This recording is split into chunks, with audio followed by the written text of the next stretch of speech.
আমরা হলাম রসম সেনা, ভয় করি না বুলেট বোমা। ইসলামের শত্রুরা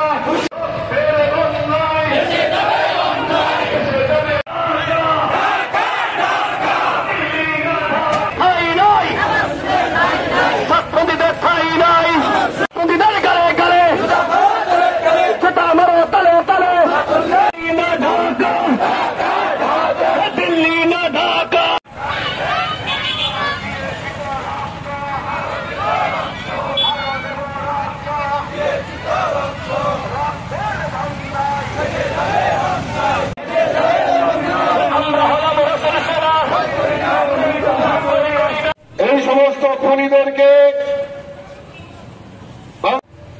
প্রয়োজনীয় আইনানুগ ব্যবস্থা গ্রহণ করে। দেখেন ব্রিটিশ সাম্রাজ্যবাদী এদেশে বহু আমার সাহেব সাহেব জামালপুরি জামা কথা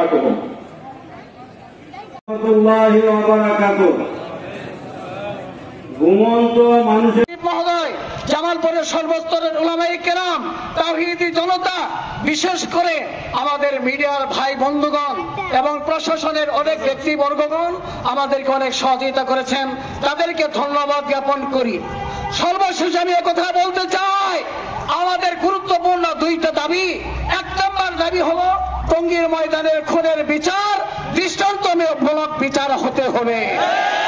দুই নম্বর দাবি, টঙ্গীর ময়দানে বিশ্ব ইজতেমা সহ সারা বাংলাদেশের সাদিয়ানি বাহিদের সকল প্রকার কার্যক্রম উলামায়ে কেরাম নিষিদ্ধ করেছেন।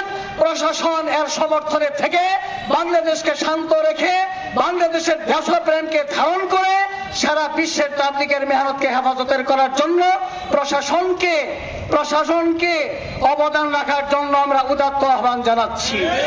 সকলকে ধন্যবাদ জানিয়ে আমার সংক্ষিপ্ত বক্তব্য। আজকে এই বরকতময় কর্মসূচির উপস্থিত হযরত উলামায়ে কেরাম জামালপুরে সাতপন্থীদের বিরুদ্ধে মিছিল আহ্বান করা হয়েছে।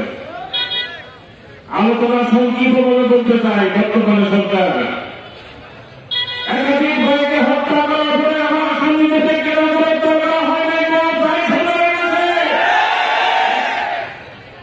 আগামী দিনে অনতিবিলম্বে এদেরকে যদি গ্রেপ্তার না করা হয়, বাংলাদেশের জন্য অপমান করা হবে। এই সাতপন্থী এরা খুনি সন্ত্রাসী, যেগুলোকে বাংলাদেশের জন্য ছাত্রলীগকে সন্ত্রাসী হওয়ার কারণে নিষিদ্ধ ঘোষণা করা হয়েছিল। সেই পথে সাতপন্থীকে সন্ত্রাসী হিসেবে বাংলাদেশে নিষিদ্ধ ঘোষণা করতেই হবে।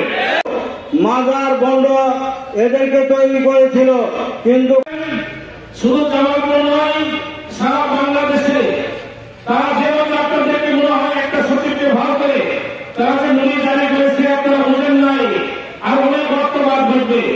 আমরা সুশৃঙ্খল জাতি, আমরা খোলাখুলিকে পছন্দ করি না, আমরা জনতা ভাষাকে পছন্দ করি না, তার দিয়ে কাজ সেটা না। আমি স্পষ্ট কথা বলে দিতে চাই, যারা সন্ত্রাসী, যারা দুর্নীতি আমাদের ভাইদের ভুল করতেছে, তাদের কার্যকর তীব্রভাবে নিশ্চিত করে অতি সত্তর তাদেরকে প্রজ্ঞাপন জারি করে প্রত্যেকটা মসজিদে তাদের কার্যকলাপ নিশ্চিত করা হয়। প্রশাসনের কাছে কোন জিনিসই কঠিন নয়, যদি আপনাদের সব উদ্যোগ থাকে, সব ইচ্ছা থাকে এবং কথাগুলি মূল্যায়ন করেন, অবশ্যই দ্রুত 24 ঘন্টার ভিতরে ছাত্রদের খুনি যারা আসামি রয়েছে তাদেরকে গ্রেফতার করে সর্বোচ্চ শাস্তি আপনারা নিশ্চিত করুন।